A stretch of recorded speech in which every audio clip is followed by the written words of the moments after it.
Good day, people. Musa Raji here. Today we'll be doing a life saving video. Yes, you heard me, a life saving video. Not our regular videos, but it's a knowledge I think that everyone out there should have. So today I have with me my trainer, the facilitator of the training I attended, Mr. Moses, and he is the one that will give you these beautiful tips. Please listen and enjoy this, please. Thank you very much indeed, Musa. First of all, I'd like to say how privileged I am to be on Musa's Facebook page. I understand that he's very passionate and keen about developing people. So please continue to follow him and support him as much as you can. Okay, so in the next 2 to 3 minutes, I'm going to tell you what to do if you find somebody on the floor not responding. So let's say you're at home or you're at work or indeed in a hospital. You walk into a room, you find somebody on the floor not responding. The first thing you're going to do is probably get panicky and your blood pressure is going to go up, your heart rate's going to go up, you're going to get a little bit nervous, you're not going to know what to do. Try and stay calm as much as possible. And the first thing you can do is to try and get response from the person. Let's say you know the name of the person. Hey, Musa, are you okay? So I'm talking to the person, but I'm also trying to shake them and touch them. Musa, are you okay? There's no response from Musa. So clearly something's wrong. So the next thing I'm going to do is I'm going to shout for help. Help! Somebody help! Now the next thing I'm going to do is probably the most important thing, and that is to check for breathing. Because if a person's not breathing, they've only got 3 minutes from the start of brain injury and 5 minutes to brain death. So what you do has to be immediate. Now how you check for breathing is we put our ear to the nose.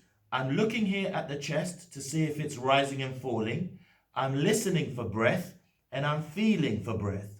They call that the look, listen and feel method. You heard that? Look, listen and feel method. So look, listen and feel, and in this case, there's only 2 outcomes. Either the person is or not breathing. In the first case, the person is breathing, which is what we want. That's brilliant. But before I go and call an ambulance or seek more help, I have to put the person in recovery position. And I'm going to use Musa here as an example. He's lying flat. Just make sure he hasn't got any sharp objects that might injure him. Then the next thing I'm going to do is I'm going to move his arm out of the way because I'm going to roll him towards me. The next thing I'm going to do is I'm going to bring his hand over and put it against his face and hold it tight so that when I roll him over, his hand will act as a pillow. The next thing I'm going to do is I'm going to raise the outer leg. Just relax the leg here. That's it. I'm going to raise the leg so it's in this position. And now I'm just going to turn him over like so. And he's flipped onto recovery. His face is protected from the floor. His leg is here. To finish, I'm going to raise his knee to a right angle degree so that it prevents him from rolling over on either side. And lastly, I'm going to open his airway by the head chin tilt so that he can breathe and circulate properly. Now I'm going to seek for help and continue to watch that he's breathing normally until the ambulance comes. This is called the recovery position. Just in case he was to vomit or something like that, it can easily go out. Is everybody okay with that? How are you with that, Musa? Fantastic. Good. So we've done the half of it, and here's the other half. You walk into a room, somebody's on the floor, you get a bit panicky, you start calling their name, you touch, no response, you shout for help. What do you do then? Look, listen and feel to see if they're breathing. This time they're not breathing. Now when someone's not breathing, remember, it means there's no circulation going to their brain of oxygenated blood. So what we have to do now is we have to substitute that by doing chest compressions.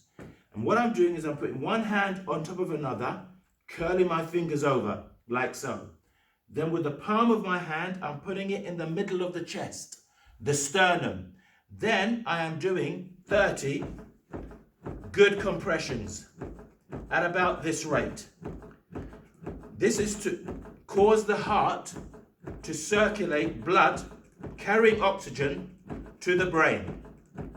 When I get to 30, I'm going to open the airway, squeeze the nose, and then breathe in twice. 1.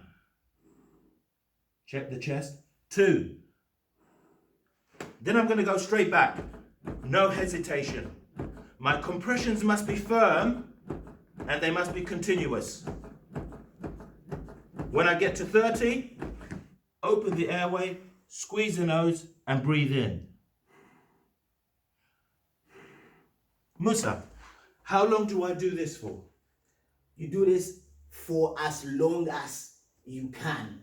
Indeed. Basically. Who am I waiting for as I'm doing this? You're waiting for help, Yeah. either the ambulance, or you're waiting for someone else to come and take over from you if you're exhausted. Absolutely. And when the ambulance comes, they're the ones who will then take over the situation. And hopefully, you would have kept the brain of your loved one, child, wife, mother, father, or a patient alive whilst the ambulance was coming. That's it. Thank you very much for watching, and we hope that this helps you save a life. Thank you very much.